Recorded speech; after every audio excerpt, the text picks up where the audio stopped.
આજે વિશ્વ મહિલા દિવસ નિમિત્તે યાત્રાધામ વીરપુરમાં ભક્તિ અને રાષ્ટ્રપ્રેમનો અદ્ભુત સંગમ જોવા મળ્યો। ગાયત્રી મહિલા મંડળ દ્વારા T20 વર્લ્ડ કપના ફાઇનલ જંગમાં ભારતની જીત માટે વિશેષ પ્રાર્થના કરવામાં આવી।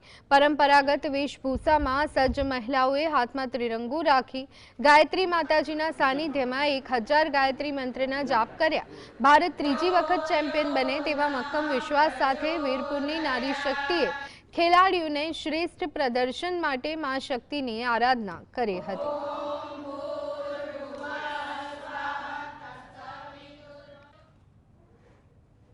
ગાયત્રી માતાને અને ગુરુદેવને પ્રાર્થના કરી છે કે સાથે સાથે આજે જે ન્યૂઝીલેન્ડ અને ભારત વચ્ચે જે ફાઇનલ મેચ છે તેમાં આપણો ભારત દેશ છે તે વિજેતા થાય અને તે માટે અમે અહીં ગાયત્રી મંત્રનો પણ જાપ કરેલ છે। સાથે સાથે ગુરુદેવના આશીર્વાદ અને ગાયત્રી માતાની કૃપાથી T20 વર્લ્ડ કપ છે તે આજે ભારત જીતી જાય તે માટે અમે હૃદયપૂર્વક પ્રાર્થના કરી છે।